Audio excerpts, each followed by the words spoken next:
Good evening to you, brothers and sisters. Welcome to lesson 11 of Gongchig by Khenpo Rangdol. To our brothers and sisters who are joining us on Facebook Live, we sincerely invite you to join us on Zoom. I've shared the Zoom ID and the passcode with you also on the Facebook chat box. So please have a look at it and then join us on Zoom. We shall now proceed to invite Khenpo Rangdol to begin lesson. Dear Khenpo, we invite you to begin lesson 11. Thank you so much, Khenpo. Okay, surely. Okay. Okay, hope everything okay. Is everything okay, Jim?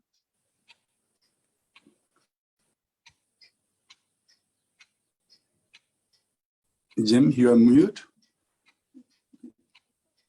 Yes, Khenpo, you are now on spotlight, okay. So you can begin lesson anytime. Okay. Okay. Good evening and good afternoon, good morning, all Dharma brothers and sisters. I would like to begin today session 11 with short kind of silent the practice. As everybody know that since yesterday, it's very shocking to see such a bad situation happening in Ukraine. I'm sure there are thousands of innocent people are suffering the lots of problems, suffering from physically, and I think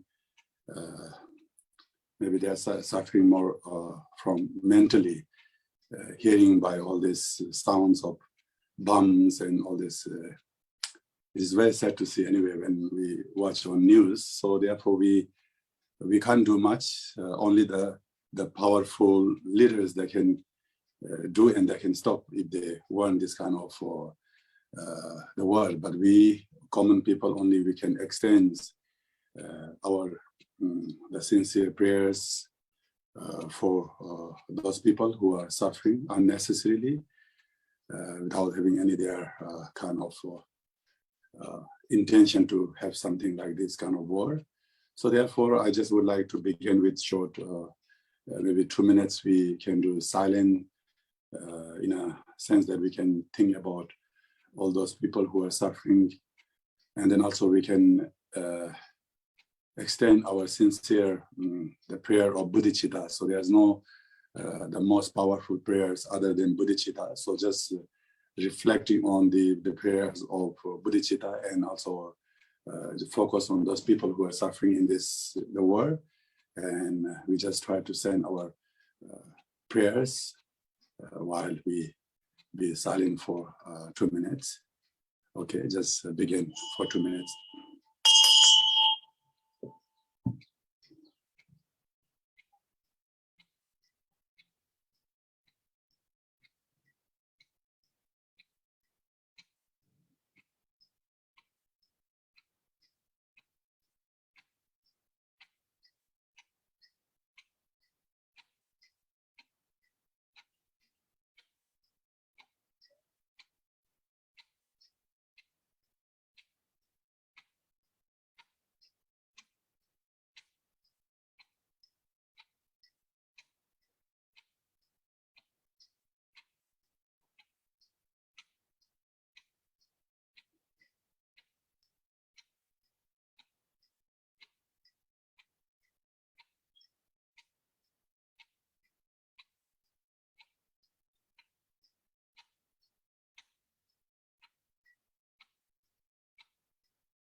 Yola then the Gavajum and the Dangin Dawana, Oyana,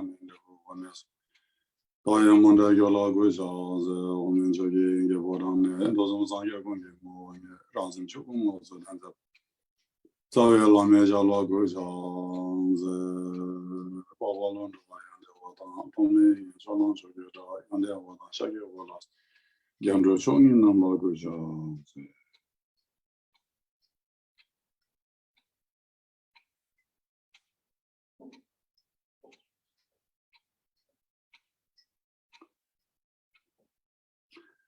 Okay, so now I'm going to begin our session 11.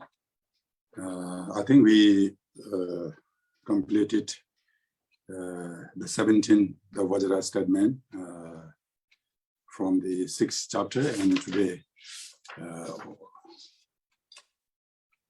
from the 18th Vajra statement. Okay, so the people claim that when one has reached realizations, one no longer needs the path of means and so forth. So regarding this, some people claim and some people believe that when one has reached realization, so that whoever after they engage into the practices, and then once they reach certain stages, like stages of Mahamudra or Dzogpa Khenpo, when they recognize the nature of the Buddha, and who already realized the deep meaning of the emptiness. So that means the practitioner who already reached the certain places of the realizations, and then they no longer need the path of the means and so forth. That means the path of the means means example like 6 yogas of Naropa, and particularly like Tummo practice. The Tummo is like hitting. I think it's called like hit practice, which is related to the cigarette mantra, the practices which is connected with our the winds and channels and bindu, with the practice of like 6 yogas. So that is actually what means of the means, the practice and so forth. That means any kind of other the practices like the miracles, powers, different kind of the qualities and wisdoms. So those, the part of the means and so forth, are only necessary to achieve in order to get the ultimate realizations. So that many people think that in order to reach that certain stage, one need to practice the means, the part of the means, such as like 6 Naropas or practice, etc.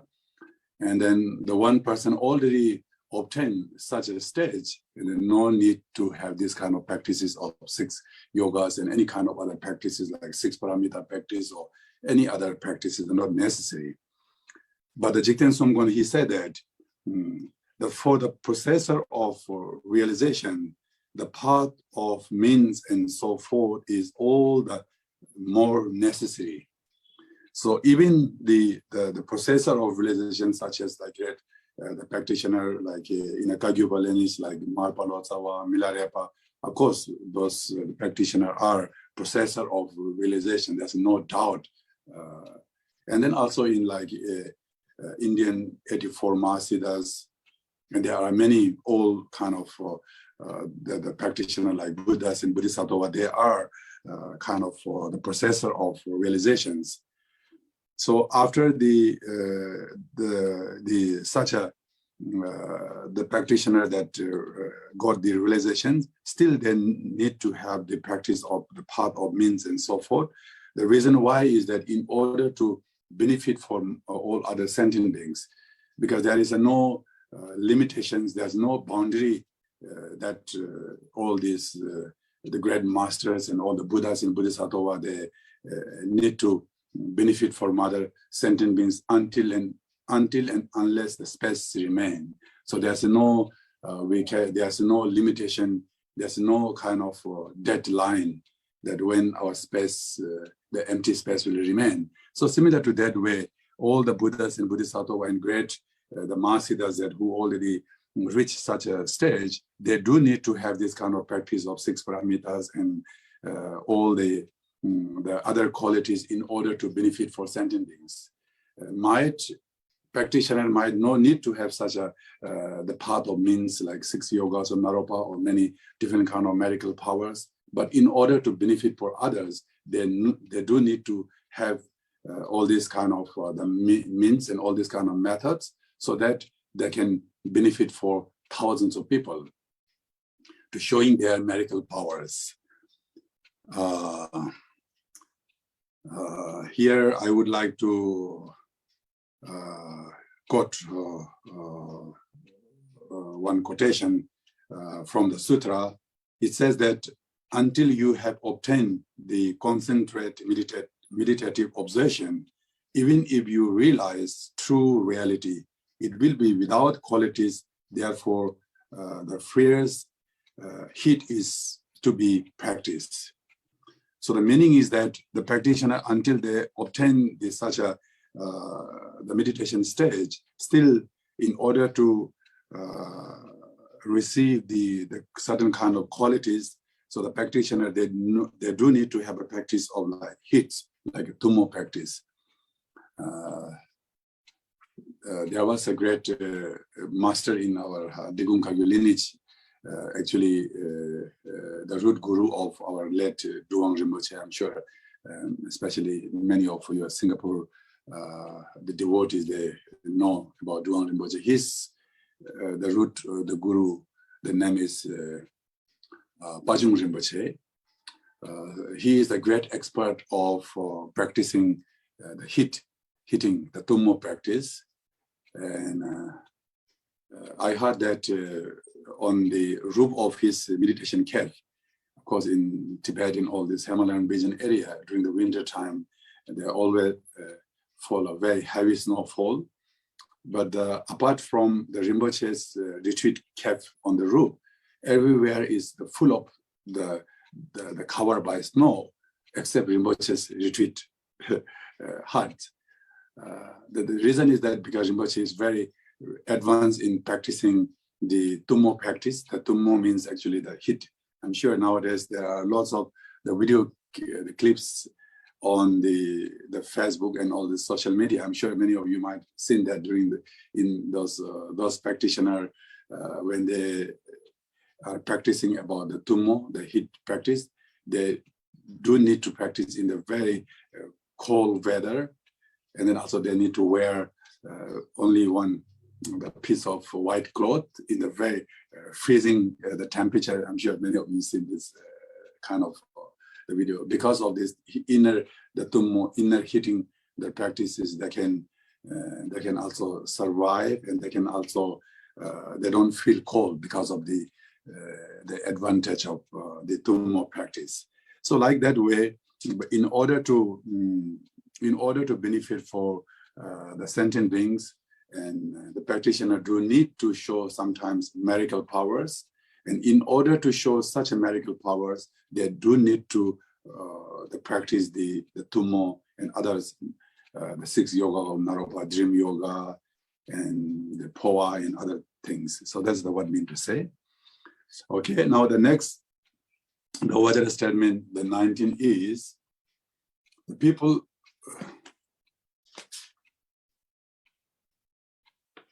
okay, the people claim that on the charnel ground, one enjoys the various special observance, tuljuk, tuljuk means kind of like discipline, of the awareness in the attire of the yogis in the pace of enhancement of realizations. So this is the meaning of that. In order to enhancement, in order to improve their the practices. I think all these are talking about related to the inner realization. I think the previous Vajra statements are actually talking about the inner practices. As we already mentioned at the beginning of this, the sixth chapter, the entire of the Vajra statement of sixth chapter are talking about the Kagyupa, the masters, the view, and action and meditation. The meditation is actually, we call it like practice. Tawa, the view is tawa, and chopa is action, and then gompa is practice. Tawa, gompa, chopa, these are very important. So therefore, the Vajra statement are talking about the practices in a sense in Kagyupa, like Ma Mudra, Nyingmapa, Zopa Khenpo, the great perfection. So anyway, it's saying that in order to enhancement of the realizations of Ma Mudra or Zopa Khenpo, the practitioner, they do need to have here said the tuljuk in the back in the brackets. The tuljuk means like such a the practices of the disciplines, the moral disciplines. And some people say that in order to enhancement the inner realizations, one no need to follow the moral disciplines that which mentioned in the Vinaya. Rather, they have to engage into the yogic style.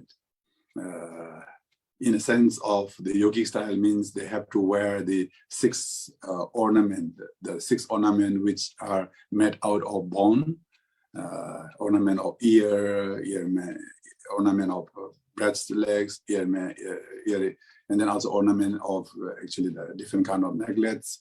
So there are actually the six, the ornament which is made out of the bones. We call it rupe gyantuk. In the Tantra, it's called rupa means bone, gyantuk means the six ornament, gyan means ornament, six gyantuk.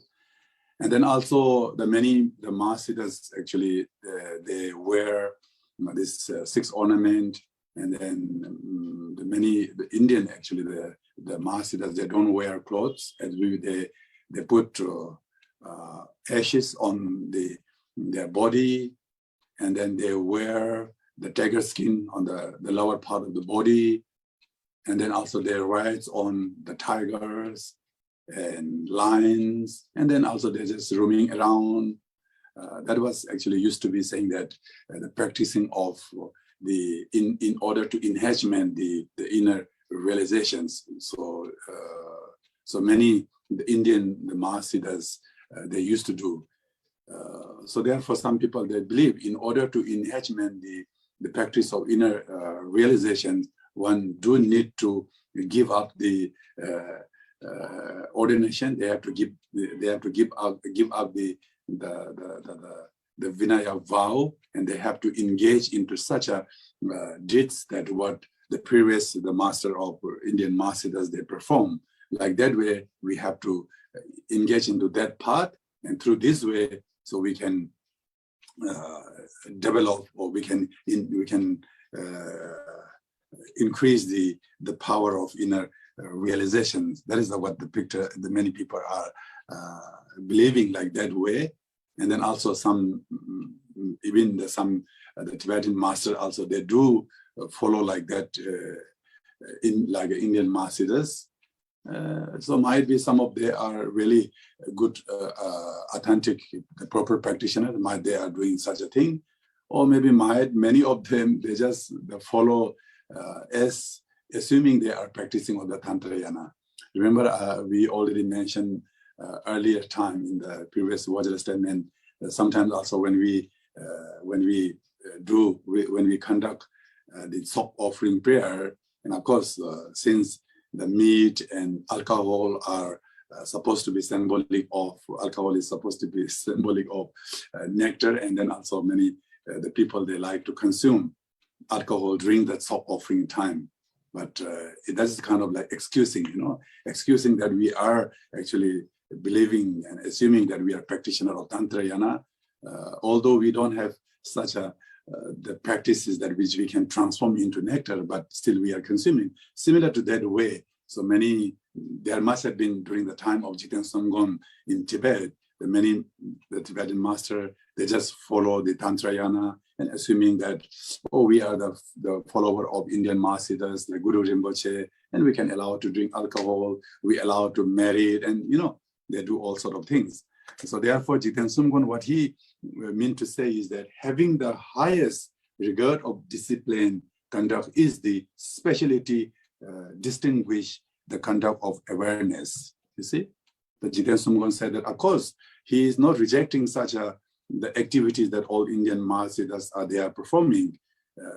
He also agreed with that. If the practitioners are really reach that level to perform such an activity, and they can subdue those wildlife animals like tiger and lions. Of course, we always scared with those wild animals, but those great Mahasiddhas, they are riding on the tiger and also the lions and those horrified animals because they have the power to subdue them. Since they already obtained the 4 activities, remember the peace activity, increasing activity, and power increasing, and then the wrathful activity. So those kind of the 4, they are master of those 4 activities. So therefore they can perform all this activity. Since we are not to reach that level, and then it is very important, and having the highest regard of discipline conduct is the specialty distinguish the conduct of awareness. Having an awareness, having a mindfulness and awareness, if we just follow the moral disciplines that what Buddha Shakyamuni mentioned, if we just follow that one, that will be much more relevant for we, the ordinary practitioners. So that's the very important Jiten Sumgon he meant to say. Therefore, Jiten Sumgon, he is very much, he always follow the Vinaya rule, and he's very stick with those Vinaya rules. In the life story also mentioned that Jiten Sumgon, he passed away at the age of 75, and then also he got the illnesses, and the one physician, the Tibetan doctor, also suggested that he need to consume certain meat in order to improve his health condition. But Jiten Sumgon, since he already committed not going to consume meat, and he didn't consume, so therefore, due to certain, his health issue, then he passed away. And even during the time of Jiten Sumgon, he is that much very strict that the alcohol is not allowed to use during the Tsok offering time in the temple. He's that much very, very strict. Here, the Jiten Sumgon, he said that Lord Jehumba said, I would like to quote this quotation. He said that I, the one who possesses the realizations matching that of the 80 Mahasiddhas of India, now appear as a renunciation. In this, I am very reckless. So the meaning is that actually he said that my inner realization is equal to the 84 Mahasiddhas, is kind of matching, is equal to the 84 Mahasiddhas, but yet I am yet I am holding the Vinaya, the disciplines. So therefore I feel like more proud of it, that what Jiten Sumgon meant to say. And then also, when we look in the history of the Kagyupa, actually during the time of Marpa Lotsawa and during the time of Milarepa, Marpa Lotsawa disciple is Milarepa disciple is Gampopa. But the Marpa Lotsawa and Marpa Lotsawa, we call he is the father of Kagyu lineage. Of course, he is a very important, the Grand Master, and his contribution to the Kagyu lineage is immeasurable. And then also, of course, the Milarepa is one of the most popular and most reputation, the great practitioner in the entire of the Tibetan the lineage. So, but there's not that much the disciples of Marpa Lotsawa and Milarepa, and but during the time of Gampopa, there was thousands of monks gathering to receive teachings from Gampopa.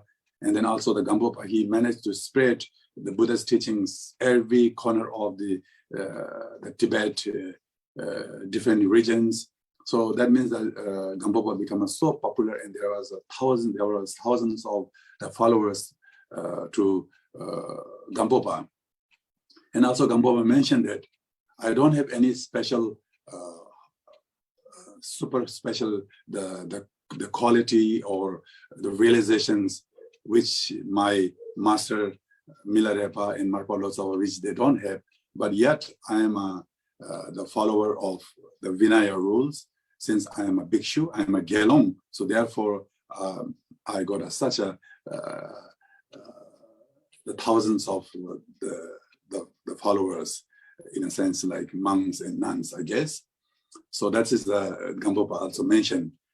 So regarding that, Jigten Songkwan also said that the keeping the moral disciplines, Tibetan we call Tsutim. I think Sanskrit is called Shila Tsutim. The moral discipline is the distinguished, is a very important the practice in order to enhancement of the inner realizations. I hope you understand this the meaning.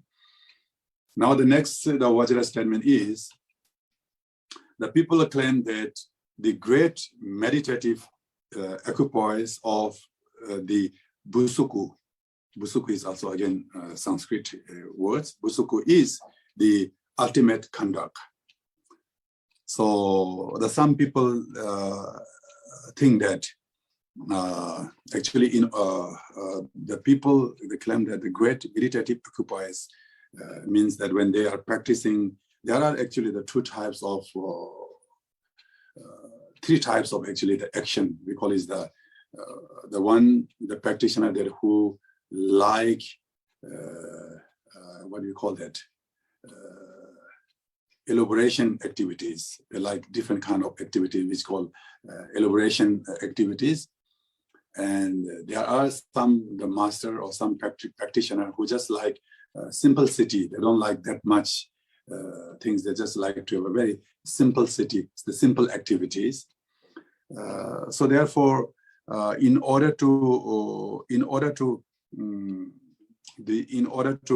develop the inner practice of the realization, and some people say that the busuku, the practice is the greatest. Busuku means the bu means actually the stand for eating. In Sanskrit is called the bu. It's just only eating, and then it's called the bukta. Busuku. The bukta is actually the stand for eating, and sukta is stand for sleeping, and then kukta is the stand for defecating. So this is what stand for busuku. So some people before they reach such a the higher state of meditative occupies or calm abiding or inner realizations, and then practitioner, they do need to engage into different kind of the practices like 6 paramita practices and 6 yoga or naropa. Once they already reach certain level of the realizations, then there's no need to put efforts into different the methods. Then they can just eat and sleep, and then also just throwing the dirty things. This is the only sufficient for those great practitioners. I'm sure many of you already hear about the life story about Shantideva. Shantideva is also one of the very great master, great scholar in the Nalanda University, maybe earlier during the time of, I think, 7th century, I guess. And then the Shantideva, he only, the people call him that Busukupa. The people call him Busukupa because he only eat and sleep, and then only he just go to toilet. These three things are, he's just only doing these three things. So therefore people think that he is the only, the people give him such a title saying that Busuku. And then all the other Pandita, they always talk badly about Shantideva, and they just keep saying that, oh, this is the very shameful, this is a very bad reputation that such a Shantideva master are he is staying in our university, although he is not practicing or he is not learning.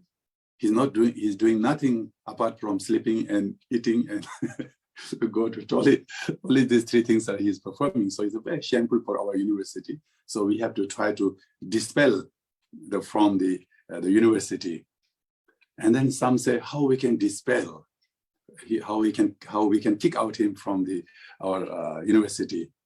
And then also in that Nalanda University, and every maybe the full moon or new moon, so they do, the Pandita need to give some the teachings or lectures, and they do a kind of like a rotation. It's called turn-wise, it's kind of like a rotation. And they said, okay, now we have to give such the speech on the rotation-wise every full moon and new moon. And then when the rotation, the turn comes into Shantideva, and then we no need to dispel, we no need to kick out him from our university, then he will be run away when the day comes for his teaching session. He will run away because he don't know nothing apart from this eating and sleeping. And then also when the rotation, the turn wise comes onto Shantideva, and then when they put, even in order to make him more shameful, they put higher throne than usual one, So they want the throne must be much higher than the usual one. And then also the beginning, he shows such a miracle power.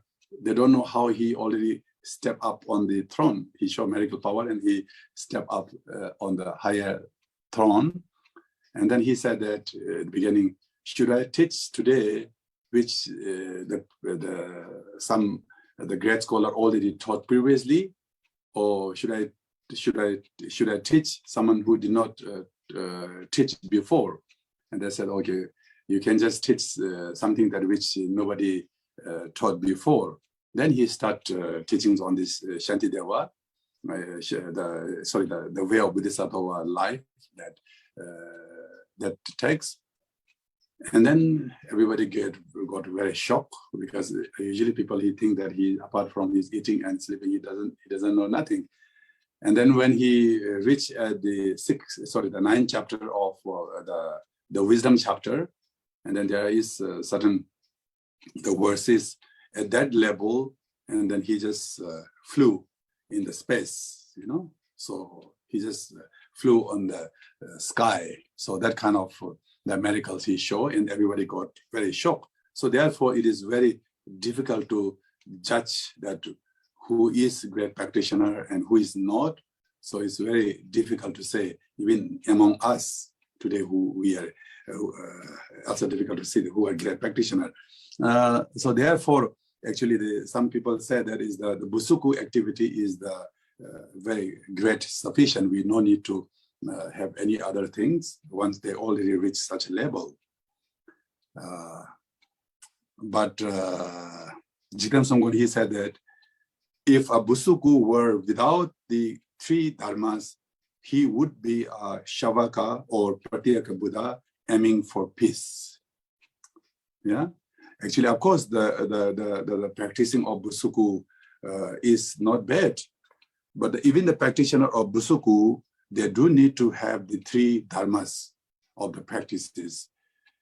If those practitioners were not endowed with these three dharma practices, and then he or maybe they would be either the lower vehicle who just same as like the Shavaka or Pratyeka Buddha aiming to peace only just in order to achieve peace for oneself, and they don't think about the all mother sentient beings. So therefore, even the Busuku, such as the practitioner, and they do need to endow with this the three dharmas. So if we ask what are the three dharmas here, Dharmakirti also mentioned the first, the dharma is, he said that the disciplined conduct that pays attention to subtle the whole is necessary. The practitioner, they do need to have such a moral disciplines which they can see which are supposed to be rejected, which are supposed to be accepted. This kind of very in a subtle way of things need to be seen by keeping a moral discipline. That's the first dharma. And then the second dharma is the practice that understands the necessity of the qualities is necessary. So that means the practice that understand the necessity of the qualities of the necessary means the practitioner, they don't need to have like 6 yoga or naropa, 6 paramitas. But in order to benefit for other sentient beings, they do need to perform the 6 paramitas, like moral disciplines and generosity. And without those 6 parameters, they cannot benefit to sentient beings. That kind of like necessity, the activities that they do need to perform. That's the second dharma. And then third dharma is regarding talking about compassion, that the practice of benefiting others that is fluid by boundless compassion is necessary. The boundless compassion, in order to benefit for sentient beings, we should have to have a compassion that thinking about the free from suffering and its cause of suffering, that kind of the boundless, the compassion in order to benefit all mother sentient beings. These 3 dharmas are very necessary to this, the practitioner of the yogic. So regarding this, actually, in the Gongchig, the commentary also mentioned that in order to enhancement the practice of the 4 yoga, there's a 4 yoga is mentioned in the Gongchig. The first yoga is called that 1 point, the yoga of one pointed means yoga. And then second one is the yoga of simplicity. The first stage of the yoga is actually apply on the true path. You know, there are the 5 paths. The first one is accumulation, the path of accumulation path, and then path of application path. So related to these 2 paths, and then one need to practice all this pointless yoga. And then the practitioner, when they reach the first Bhumi level, which is called the seeing path, that time the practitioner need to the practice of the yoga of simplicity.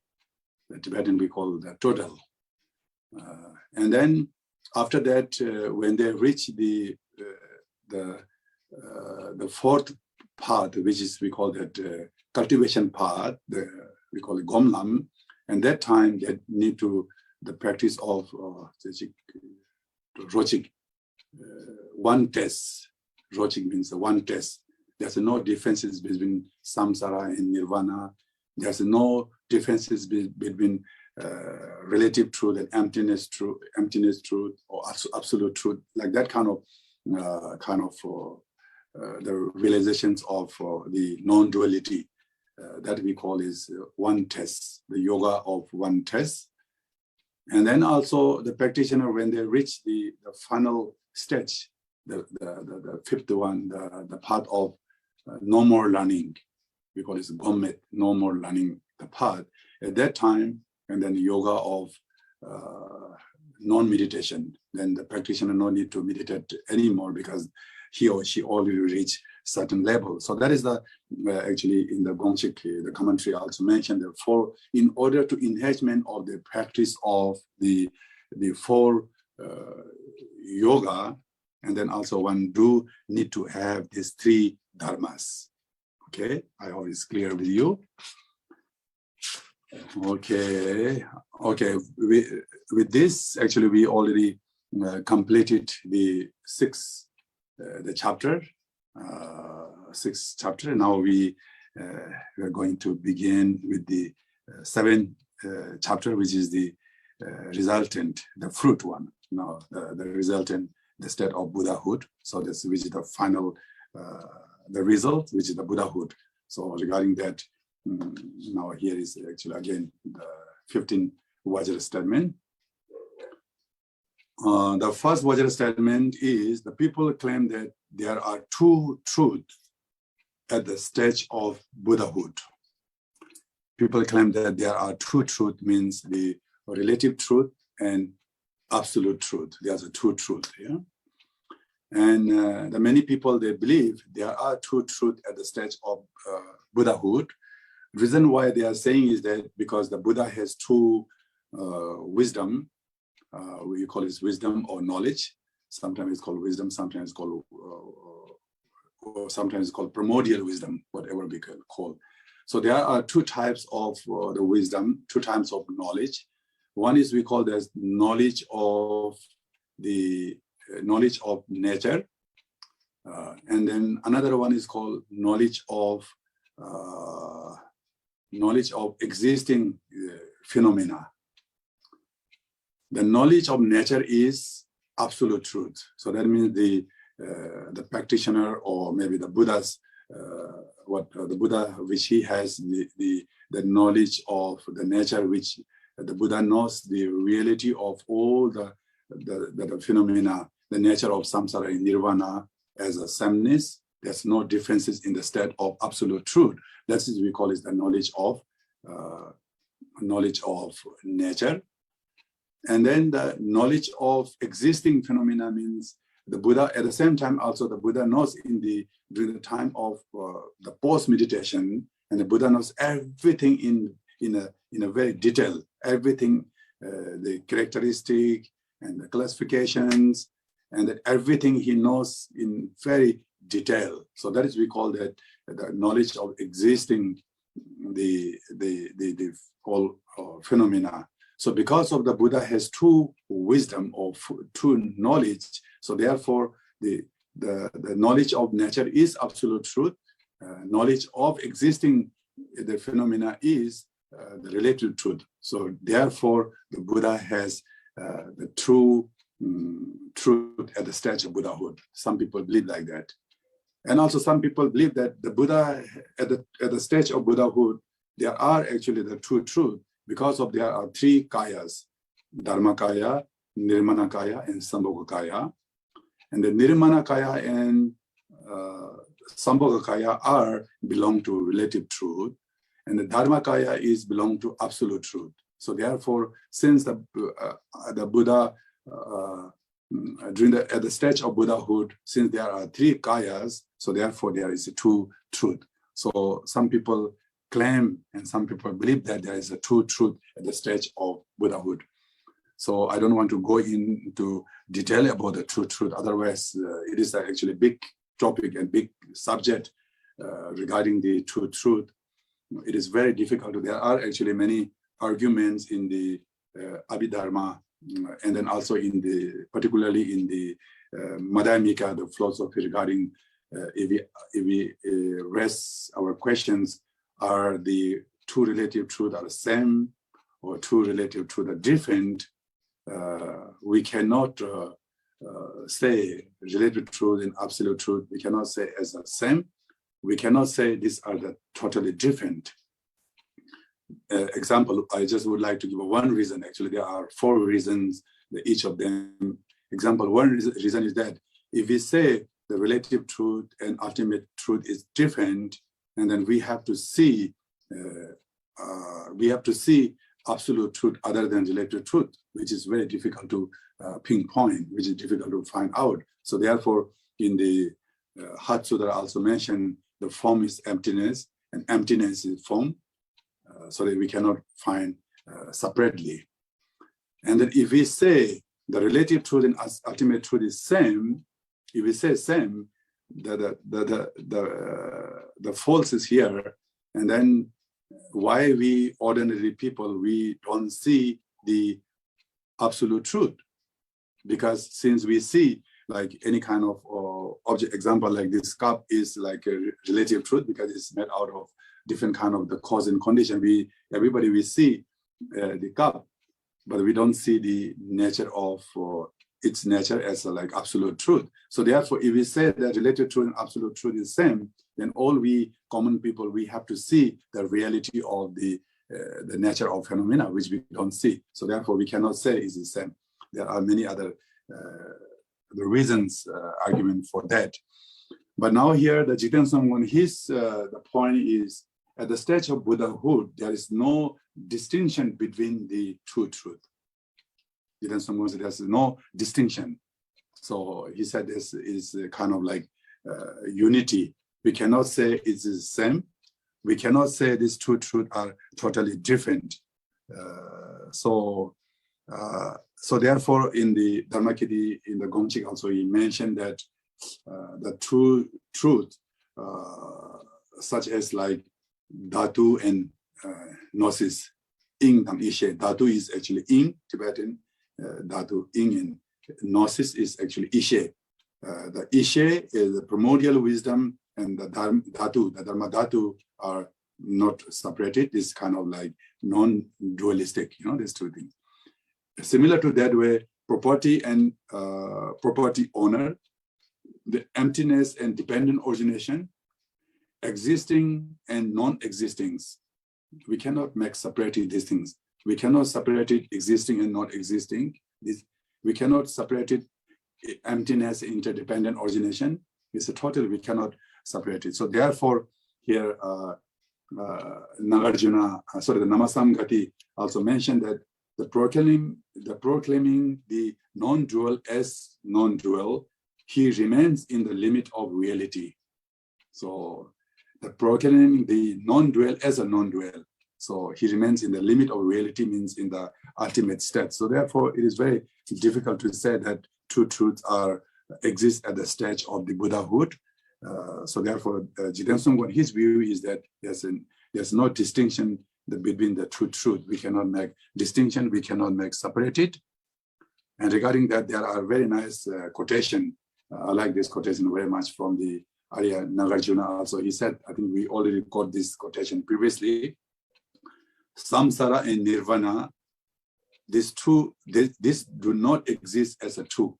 Yeah, the samsara and nirvana, this not exist as a two. This is samsara and this is nirvana. Knowing the nature of samsara is called nirvana. Just only the difference is that whether we know or we understand or we don't understand. That's the only difference. If we understand the nature of samsara, that is nirvana. If we don't understand the nature of samsara, that is samsara. And again, the Pamaduba also, he said, very nice. Emaho, this king that is the mind of one realize it, that is the nirvana. Our mind is like a king. And Pamaduba said, of course, because the mind is ruling everything, So therefore, now what things are happening now in the Ukraine, because of the only one person that Mr. President, or I don't know, this Mr. Putin actually, since he's make a decision to have the war with Ukraine, so therefore his intention, since he decided, and then he just gave orders to the army and happening all of these things. So therefore you can see clearly that how the person mind is very powerful, like a king, He said that this king that is the mind, if one realize it, that is the nirvana. If we understand the nature of the phenomena or the nature of samsara, that is nirvana. If one does not realize it, that is the ocean of samsara. If you do not realize, that is the ocean of samsara. Apart from realizing and non-realizing, there is no obtaining and non-obtaining of the fruit. Yeah. Apart from the realizing and non-realizing, if we're realizing, that is nirvana or obtain. If we're not realizing, that is samsara. Other than that, there's we cannot pinpoint, this is samsara and this is nirvana. We cannot pinpoint two different places saying that this is samsara and nirvana. Okay. And now the next, the Vajra statement is regarding the Buddha gnosis. There are only two views: to hold that is exists and to hold that is does not exist. Okay, Ishe, gnosis is Ishe, Tibetan we call Ishe, or primordial wisdom, whatever. So that some people say that at the stage of Buddha, at the stage of the Buddhahood, Some say they do. I mean, the primordial wisdom exists. The gnosis exists at the stage of Buddhahood, and some say so. There's no exists. There's only two views. The reason why I'm saying is some people they say, oh, there exists gnosis at the stage of Buddhahood because of the there are mentioned in the many sutras, the Buddha has 18 unmixed the qualities. And then from the last 6 of 18 unmixed quality, there are actually mentioned that 3, the qualities are related to the gnosis or wisdom. And then 3, the quality is related to the Buddha's activities. So because of the Buddha has 18 unmixed quality, unmixed means which that quality is even the great Bodhisattva and Shavaka and Pratyeka Buddha, they do not have such this quality, is only have at the stage of Buddhahood. So therefore it says unmixed 18 qualities. Because of the Buddha endowed with 18 unmixed qualities, so there are actually mentioned about the gnosis. So therefore, the Buddha has, at the stage of the Buddhahood, there has gnosis. Some people claim like that. And some people say that, at the stage of Buddha's stage, so there is no gnosis, because in the Heart Sutra also mentioned, the Tibetans say Isheme. Isheme means there's no wisdom, or there's no primordial wisdom. It's mentioned also in the Heart Sutra. I'm sure, I think that all of you are very familiar with the Heart Sutra. So there's no eye, no ear, no wisdom, nothing, you know. So therefore, it's mentioned also no gnosis, no wisdom. So therefore, regarding the Buddha gnosis, there are only 2 views, that to whole that is exist and whole that is do not exist. So there's only 2 people like that, the categories that who believe like that. But the Jigten Songkhwan, he said that the gnosis is only non-dual gnosis. Jigten Songkhwan, his view is something, he's not saying that there is exist or there not exist, but he said non-dual gnosis means we cannot say exist, we cannot say not exist. It's kind of like beyond our expression. So it's kind of like the beyond our expression means it's called neither exists or nor non-exists. Yeah, we cannot say it exists because it's the Buddha's wisdom is beyond our express, beyond our mental capacity. It's only known by the Buddha himself. So therefore, we cannot say. Therefore, it is the non-dual gnosis. And also, I think if you remember in the jewel ornament of liberation, also they are mentioned. Gampopa also quote one Milarepa's teachings. Even we ask Milarepa, Milarepa said that even you ask me, is there is a Buddha, is there is the wisdom or not? So Milarepa also said that ultimately there's no exist the wisdom, but in relatively, whatever you can say, whatever you call exist or non exist, whatever you say, you can say whatever you like. But even if we ask the Buddha himself, might he don't say anything about regarding this matter. Then Milarepa also said like that. So here also the Nagarjuna also mentioned, it is very nice. Existing is eternalism. Eternalism is permanent. If you believe exists, then you fall into the extreme of eternalism. You fall into the extreme of the permanent. If you say exists, and then if you say non-exist, then you are nihilism. You are not believing into such a thing. So then you are like nihilism.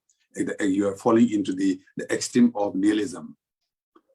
So this is one of the fundamental the topic in the Madhyamika, the philosophy.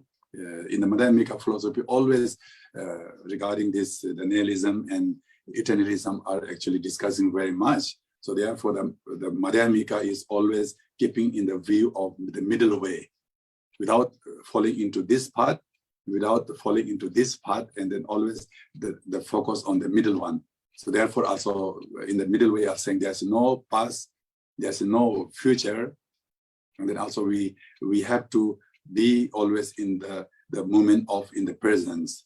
And of course, even if we analyze or examine also into the present moment, and of course, it is very difficult to identify saying that this is the present moment.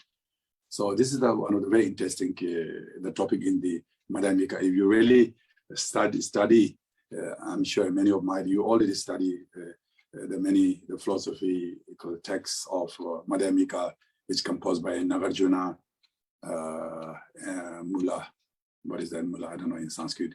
And then also this Chandrakirti Madhyamika philosophy, which are very interesting to learn. And then also through this, the Madhyamika knowledge, we can also get to know the detail about this, the meaning about such a Vajra statement of Gongchig. So Nagarjuna said that existing is eternalism, non-existing is nihilism. And therefore the learned one should dwell in neither existing nor non-existing. The learned one means the expert one. If you are the expert into the Madhyamika philosophy, you dwell into the middle one without falling into the nihilism, and then without falling into the eternalism. And you have to dwell into, you have to remain and try to remain into the middle one. It is very nice, when we talk about the middle way, it is very much related to how to live our present life. It's not only the matter of philosophy. It is not only the matter of the Buddhist, the concept of middle way. It is very much related to our daily life. Example, if we eat too much, that's also a problem. That's also cause us our obesity. If you eat less food, that's also again causing the lack of protein in our body. So again, we always, if we eat not too much, and that's also good. And then also if we put too much effort into our study, that also difficult, too much effort and without getting rest and sleeping, might we go into mental problem, So therefore, one should, and then also if you try to engage into practice, some people also thinking, I have the friend, they say, I wanted to achieve enlightenment within this life, I want to put lots of effort. They were so excited, but inside of my mind, it tells me that it's not easy to achieve enlightenment within a single life, but it's okay. I appreciate what he or she is saying, So therefore, if you try to put too much effort, that's also a problem. If you don't put effort at all, and if you're being too lazy, that's again. So we always try to remain into the balancing. The balancing is very important. Then if you have a balancing, you won't fall down. You will manage to remain, So therefore, that's very important. The balancing is very important role in our life. And again, here again, nice quotation from the Samaraja Sutra says that existing and non-existing are extreme. And pure and impure likewise are existing. Existing and non-existing are extremes, which we have to abandon. And pure and impure, is also existing. We have to free from both conceptual thought of pure and impure. Therefore, having abandoned such an extreme, the wise one should not dwell into the middle either. We should not dwell into the middle either. Of course, so therefore, one should not too much attach to the middle one. Of course, we have said that, we have to follow the middle way, but one should not attach, and one should not too much attach to this middle part. That's also no good, because attachment is anyway is no good. Okay, now the next, the Vajra, the statement is, the people claim that even if there were phenomena more supreme than nirvana, since it would be like an illusion, it would still be illusory. Okay, this is another very interesting. Some people say that every phenomena, of course, many other, the Madhyamika philosophy also mentioned that all phenomena are not exist truly. Everything's are like, as like an illusion. Everything is like, what do you call that, dreams. Everything is like a reflection into, like a reflection into the mirror, whatever. So there are mentioned very clearly in the many the philosophical texts. And then, of course, the Phagmo also, he mentioned that the accumulation of merit is also illusion. And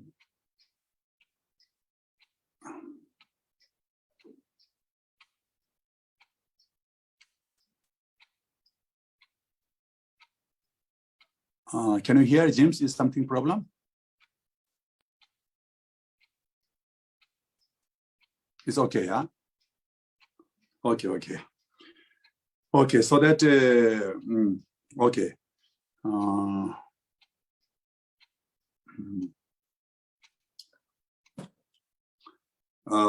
So therefore, I mean, every phenomena are like illusions.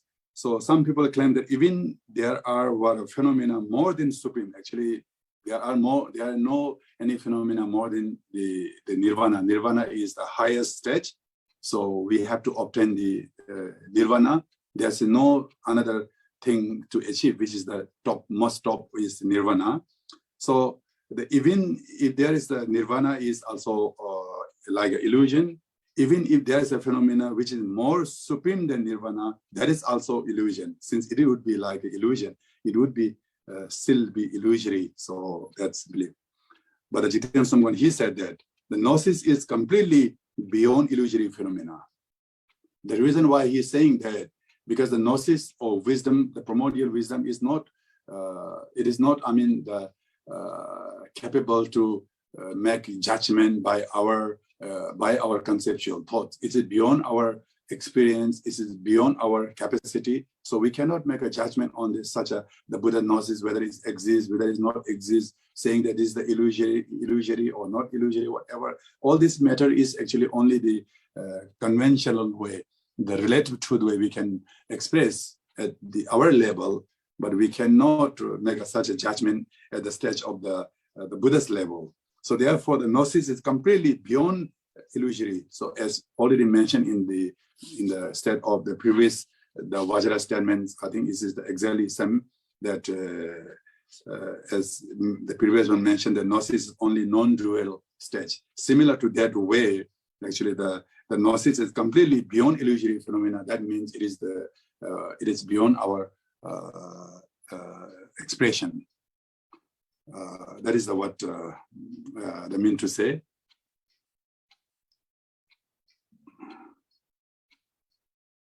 Okay, so I think this is quite easy to understand. So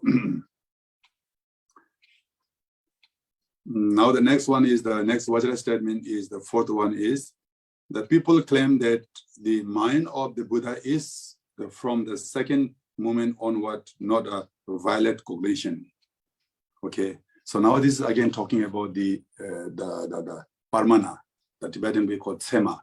Sema is the parmana, in English called violet cognition. Sometimes it's called true one, not deceiving one, and authentic one. That is actually the meaning stand for parmana, the sema. The sema. So in the Dharmakirti, he is an expert in the Parmana, the Indian Dharmakirti, the master Dharmakirti. He is the kind of Dharmakirti, and then also, what was his name is actually?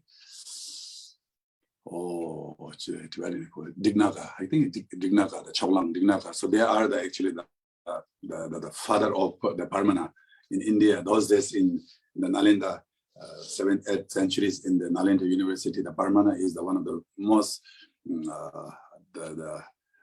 popular text that they do make an argument between non-Buddhists and Buddhists. So therefore, the Pramana is very, very popular at that time. So when we talk about the Sema, so there are actually the seven kind of what do you call that? Seven consciousness, or we can say seven cognitions in the Pramana.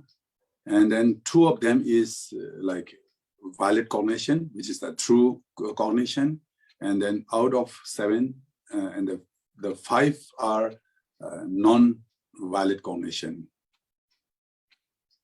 So two valid cognition is like direct cognition. One is we call it monsum, which we can, because whatever we see from our eye, the trees and any kind of object, whatever we see, that's what we call is the direct cognition, because we can see truly. And then another one is that inferential cognition, which we cannot see directly, but when we see the fire, we get to know there is, when we see the smoke, we get to know there is fire.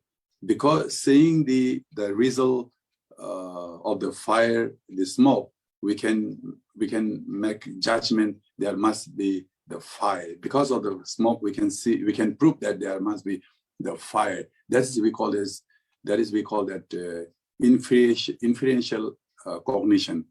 Because in order to prove the existing of next life or previous life, so this second cognition, which is the inferential cognition, is very much important role to prove that exists the previous life or Buddhahood whatsoever. And then when we talk about the non-valid cognition, there are five.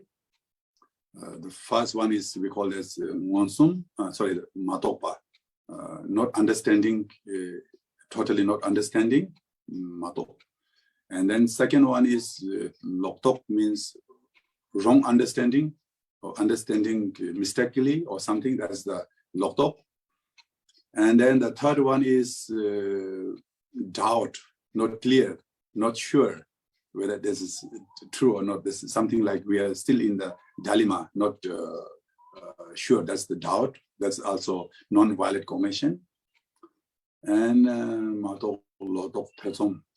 and then one is that nanglamanya, what we call, we see something but not sure, not certainty whether this is true or not. Something that's the not sure. Sometimes when we travel by car or something, we see things outside, but we cannot see very clearly. When we are moving when we are driving very fast our car, we can see some people walking there, some trees are there, some buildings are there, but we cannot see very clearly what kind of buildings are there, what who they are. So we cannot. That kind of things we call that we see, but not really clearly. That's that kind of non-valid cognition. That's the fifth one. So here now talking about the last one is the Tibetan we call Cheshe, means the second moment of the understanding, which is non-valid cognition. When we know, example, let's say when we know this cup, the first moment is we call is valid cognition, and then the second moment on, second moment, third moment, fourth moment. So then it call is that it is not valid cognition. So because we already have seen during the first moment, and then on second moment and third moment, this is non-valid cognition. So that's what mean to say that one. So now here saying that the people claim that the mind of the Buddha is from the second moment. You see, second moment onward, not a valid cognition. The first moment of the knowledge is valid cognition because he see truly, and then the first moment on, then the second moment, third moment, fourth moment, 1 hour, 2 hours, 3 hours, year, whatever, and then those are actually not valid cognition because of just imitating that whatever have seen the first moment. So that's the kind. It's quite not easy to understand because these are the Parmana, what do you call that? Really, I mean, the philosophical terms, so might be not easy to understand. I just brief a little bit just to get some seat of the Parmana. Some of you already study about that, maybe it's easy to understand. But anyway, so Bala Jigten Sumgon, he said that the Buddha continuously dwell in the valid cognition. The reason why I'm saying is that the Buddha is always endowed with the knowledge of the primordial, the wisdom, right from the beginning and until he achieved Buddhahood. So Buddha always been kind of obtaining the omniscient. So therefore, the Buddha is always continuously that dwells or continuously remain in the state of valid cognition. The number one reason is that Buddha is fully purified all the negative defilements of obscurations, and Buddha is fully purified all the negative karma, and Buddha is fully endowed with all the noble qualities of the Buddhas and entire Buddhas and Bodhisattva. So therefore, and the Buddha is always tells the truth. Buddha never tell lies. Buddha always do the good noble deeds for all other sentient beings. So therefore, Buddha always remain or always dwells in the state of the valid cognition. So there's no Buddha never deceiving others. Buddha always remain in the state of the valid cognition. That is the one I mean to say. Here also the Dignaka also he mentioned in the Parmana text at the beginning of the praising words. He said that having the paid respect to the Bhagavan, who is a means of valid cognition. The Dignaka also mentioned, So I pay respect to the Bhagavan, the Buddha, who is a means of valid cognition, who always remain in the state of the valid cognition. So therefore, Dignaka also mentioned, and in the also Sutra also mentioned that the Buddha is always, he endowed with the excellent eye, pure eyes, and then also he has excellent wisdom. So that kind of the Buddha, the Sutra also mentioned. So that's also proof that Buddha always dwell in the valid cognition. Okay.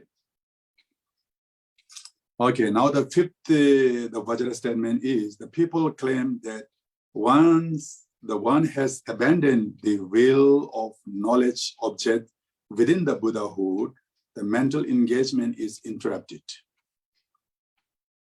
Okay.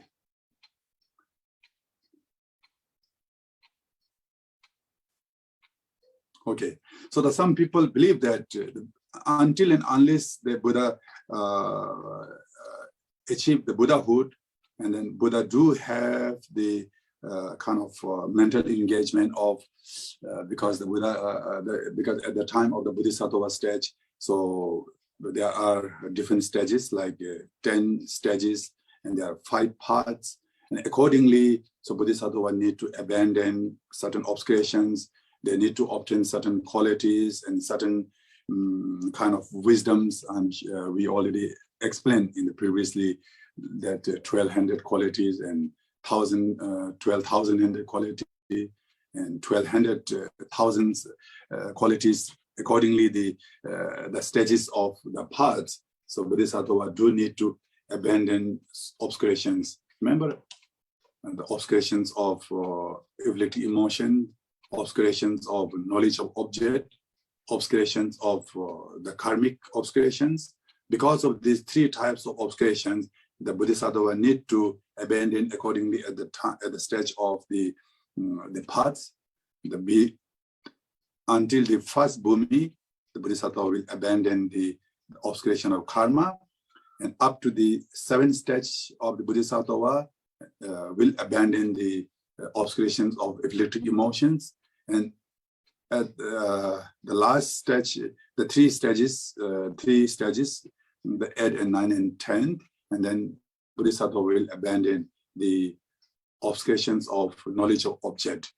So this kind of like the mental engagements are exists at the time of Bodhisattva, and when the Bodhisattva obtained the Buddhahood, So then there's the mental engagement is interrupted, means totally stopped, and there's no functioning, no more mental engagement, no more this kind of functioning about the abandoning and obtaining quality. And then there was also given one example in the Gongchig commentary, the Dorje Sharap commentary also mentioned that when we start to make the fire, at the beginning, actually, there used to come some smokes when we make a fire. Meanwhile, when the fire comes totally burned, really, when the fire comes fully, and then meanwhile, actually, there was no smoke at all. Similar to that way, at the time of the Bodhisattva, that time they do need to have engagement of the mental function. And at the time of the Buddha stage, and there's no mental engagement, everything is cease. There's no mental function, and maybe they just remain in as without having any kind of mental function. But then here, Jiten Sungwon, he said that the result of separation that possesses the mind of gnosis. The result of separation, actually the result of separation means actually the results of the separation means there are actually 64 the qualities which endow with Buddha. Out of the 64, we call that 32 the qualities are separation of, what do you call that? Separation of the result of separation, we call that. Result of separation means separation is that with at the time of the Bodhisattva, they fully abandon all different kind of obscurations. Because of abandoning the obscurations, so then Buddha obtained the 32 qualities, which are, I think we already mentioned, 10 powers, 18 unmixed, and then 4 fearless. Altogether, there are 32 qualities. These 32 qualities are actually result of separation, we call that. And then another 32 we call is the 32 quality of maturation. That is the 32 the major marks, which Buddha has the chakras on his hand, and different kind of the quality exists on Buddha's body. That is the 32, altogether 64 qualities. So, okay. So therefore, the results of separation that possess the mind of gnosis. So Buddha, even the Buddha obtained the Buddhahood that time, so the mind of the gnosis is there. It's not that permanently Buddha has no mental engagement. Still at the time of the Buddha stage, Buddha do have the mind of gnosis. Of course, the Buddha don't have, as we have, that kind of conceptual thought, but they do have such a kind of thing. Here also, one of the great quotation from the Maitri also is mentioned in the Uttara Tantra, I guess. He said that the reflection of the Sugata, the suns appear immeasurably and simultaneously on the surface of all the water receptacles. The meaning is that actually all the reflections of the moons will appear in the water. If there are thousands, the 1,000 pot, the fill up with water, there will be reflection of 1,000 moons. Of course, moon has no such a conceptual thought that my reflection will be appear in these pots, but it's happening without having such a conceptual thought.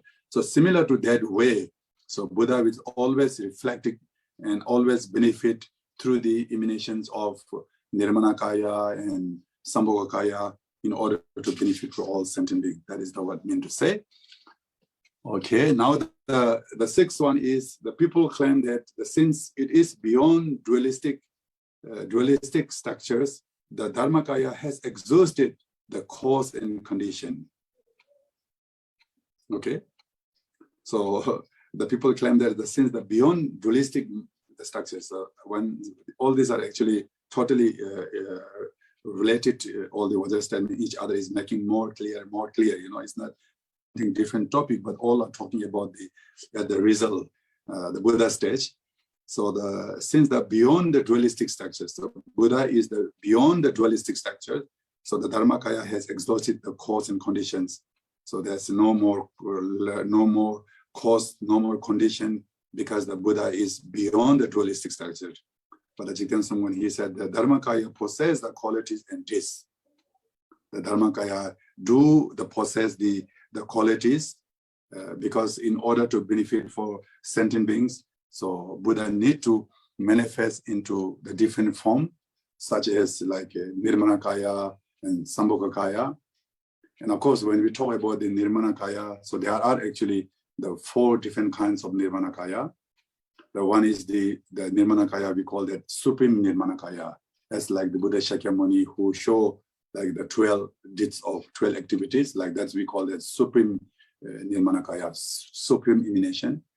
And then another one is that called that the emanation of living beings. So that Buddha will manifest into different form of the living beings, like sometimes in the form of elephant, sometimes in the form of tigers, like that. And then another emanation is the emanation of earth. That means sometimes he manifests as a physician, sometimes he manifests as a carpenter, and sometimes he manifests as a builder, not like that way. This is called the emanation of earths. And then sometimes also the emanations of in a different form, in order to benefit for sentient beings. In a different form means diversity forms, like sometimes like butchers, in a form of hunter, like that, in order to benefit sentient beings. That is what I mean to say. Now the next, the 7 now, the 7th chapter and 7th Vajra statement is, the people claim that since the Buddhahood is the finalizations of the result, a Buddha no longer engaged into cause. Some people say the Buddha, since once we obtain the Buddhahood, that's the finalization, so that's the ultimate, the goal to achieve. And the Buddha no need to engage into cause, because he already, so when we graduated, then usually we say that, now you no need to study, because you already complete your education. You already holding the master degree. You already holding the PhD degree. You don't need to study. Sometimes we used to say like that. But of course, the people, they do need to study entire life. Is similar like that. But the Jigten Sumgon, he said that the resolve for awakening, resolve for awakening means that the bodhicitta, resolve for awakening exists at the Buddha stage. It does not mean that at the ground level, the Buddha do have bodhicitta. Meanwhile, at the time of the engaging into path, Bodhisattva do need to have resolving awakening, which is the bodhicitta. And then also the Buddha, once they achieve the Buddhahood at the ultimate level, and still the Buddha do need to have the resolve for awakening, means the bodhicitta mind, because in order to benefit for other sentient beings, that is I think these are quite easy to understand, that not so difficult. And all these are quite similar meaning. And then now the next Vajra statement is, it is claimed that the will of inexhaustible ornament of the Buddha body, speech, and mind is merely a miracles display. Okay, so there's some people say that it is claimed that the wheels of inexhaustible ornament is actually the quality of the Sambhogakaya, which is the Buddha. And in order to benefit for sentient beings, the Buddha sometimes he manifests as the miracles display, means sometimes it miracle as emanation as a Nirmanakaya. Sometimes the Buddha he manifests as a Sambhogakaya. So that is what people mean to say. Merely miracles display in the body speech. The body is Nirmanakaya, and then speech is the Sambhogakaya, and then mind is the Dharmakaya. So that is what people say. There's no other than Dharmakaya and Sambhogakaya and Nirmanakaya. There's no other ways of benefiting other sentient beings. But it is this is another very special teachings and very important teachings of Jiten Sangwan. But Jiten Sangwan, he said that the Buddha's mind alone arises, reaching the far as the view of eternalism, eternalist and nihilistic. So this is this is the view of non-Buddhist. Eternalist is also non-Buddhist view, which is the view of permanent. And then nihilism, nihilistic is actually the view of that believing nothing exists. There's no nirvana, there's no samsara, there's no next life, no previous life. There is such a the religion that holding this kind of nihilism. So Jiten Sungwan saying that in order to benefit for other sentient beings, sometimes Buddha also manifests in a form of non-Buddhist and holding the view of nihilism and eternalism. And then this way, Buddha also benefit for other sentient beings. That's what they mean to say. And here is also one of the quotation from Sutra is another very interesting and very nice.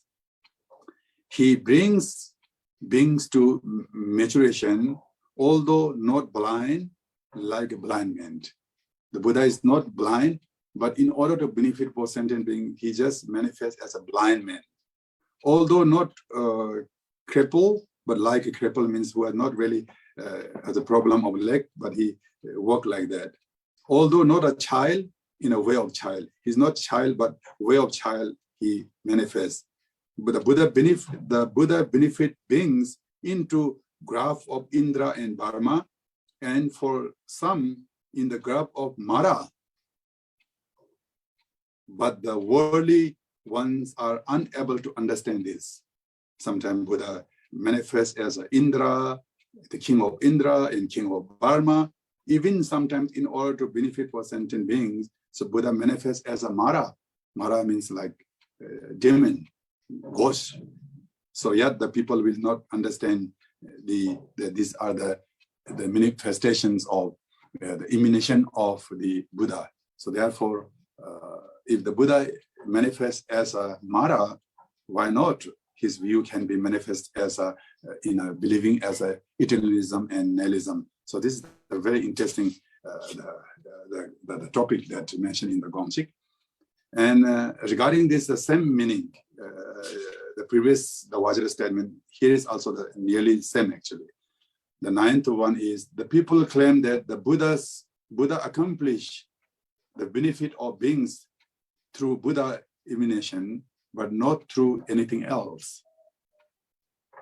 People claim that the Buddha is only accomplishing benefit of beings through the Buddha's emanation. As I already mentioned, there are 4 different types of the emanation of the Nirmanakaya, and then also there are actually the emanation of Sambhogakaya. Some people say that in order to benefit for sentient beings, so Buddha is only benefiting through this Nirmanakaya and Sambhogakaya, not any other forms. But this is another very, very profound and very interesting that Jiten Sungwan, his view. But Jiten Sungwan, he said that the Buddha performed the activity with anything exists within the object of knowledge. It's very interesting, The Buddha performed the activity with anything exists means any kind of activity. The reason why I'm saying is that we cannot measure the wisdom of Buddha. So Buddha's activity is everywhere. The Buddha's wisdom is everywhere. It pervades everywhere. There's no boundary. It's like a space. Usually we always say that the Buddha's Dharmakaya is like a space. We cannot measure. It pervades everywhere. Ultimately, we cannot make separate the emptiness and then Dharmakaya. Actually, the emptiness are actually the embodiment of the Dharmakaya, the ultimate, the reality of the achievement. So there, it has a very deep meaning, but it's very difficult to put into the words. But it has a very big the meaning. Since the wisdoms or Buddha's activity is pervades everywhere, like a sunrise, like a space, So therefore, the Buddha performed the activity with anything that exists within the object of knowledge. And therefore, sometimes the fire, wood, air, and then also space, like this kind of 5 elements are actually performing the Buddha's activities. So because all of these phenomena do have the seat of the Dharmakaya, which is the nature of emptiness. Therefore, since the nature of emptiness exists everywhere and pervades everywhere, it's performing the activity of the Buddha. This is something very, very interesting. Here also, Dharmakiti also mentioned, Dharmakiti also mentioned that there are, the material things such as earth, water, fire, wind, and space. Buddha activity is the fundamental nature of the aspiration to teach the whoever needs thing, you see. So therefore, in the Shanti Deva's the way of Bodhisattva life, in the 10th chapter, the dedication and prayer. So he also made up the prayers that may I benefit in a form of water, form of earth, form of wind. He did make such a prayer. So therefore, any object, the object of knowledge ways can perform the Buddha's activities. It's not necessarily to have only the pure emanations such as mentioned in the Sambhogakaya and Nirmanakaya. Any kind of like object can be performed the Buddha activities. Example, you see that if somebody like this, the sounds of the bell, and if somebody can, because of the sound of the bell, if somebody can practice the meditation, and the bell is actually also functioning as a kind of like Buddha's activity. And then also judged by maybe there was actually stories, some of the Arahat, just because of the smells of flowers, they can also achieve such an Arahatship because of the smells. That also can performing the activity of the Buddha. So in this way, there are many kind of the different kind of explanation on this particular topic. It seems now actually time is over because my sister brought me dinner now. It looks like it's my dinner time. Anyway, I just supposed to finish now 2 more sentence or whatever statement. But anyway, now the time is over. So anyway, we have now, since we have next more 4 sessions, I'm sure, and it's easily going to complete as we committed to complete this Gongchig in the 15th session. So I'm so happy, and without having any kind of hindrances, any kind of my health issue for myself, and also it's quite pity. It looks quite sure that we can going to complete this Gongchig session. So with this, I just would like to kind of end our today session 11 here, and then I would like to do a short Devachan prayer, the short Devachan, the prayer dedicating for all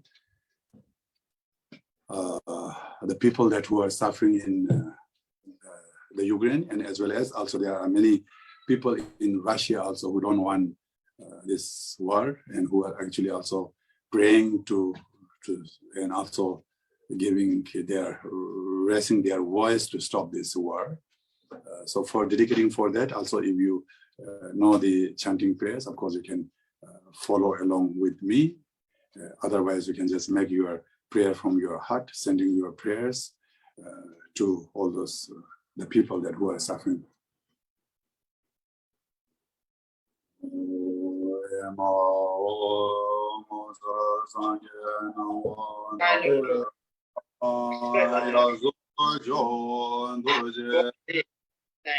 And then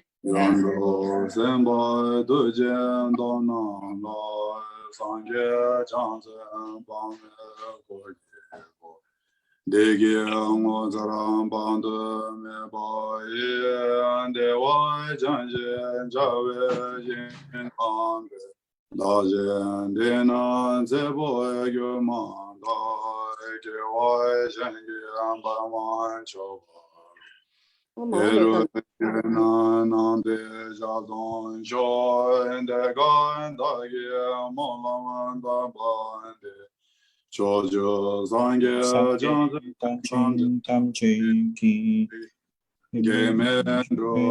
Chua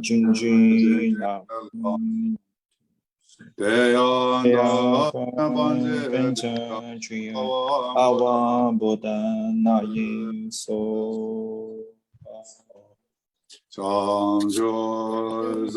Sem Cho Rinpo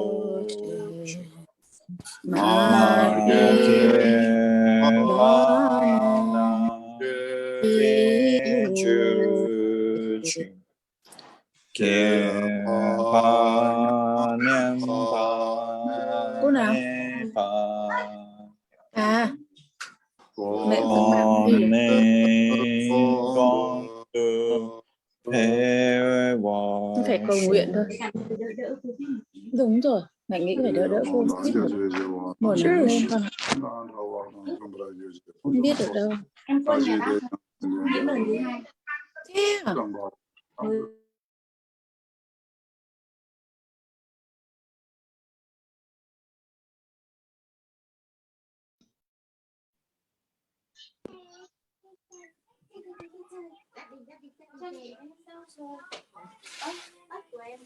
Gấp đã rồi. Gấp nó vừa mới xéo lại vứt đi đấy. Okay, thank you very much. Thank you very much.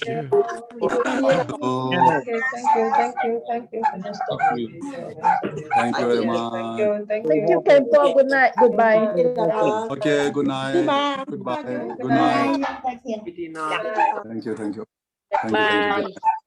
Good night. Good night. You good day. Bye. Thank you. Khenpo. Bye. Brothers and sisters, Em lên nói đi. will be next Friday. Same time. And then please thank our translator brothers and sisters. They are the ones who actually help to bring the lesson to you too. Thank you so much, brothers and sisters. Thank you. Thank you, translators. Thank you. Tình đạt được hộ vì lợi ích cả hữu tình hữu sinh. So among the three very important activities, but it's more important that and the shepherds, the way we just generate, but also all of them actually is great.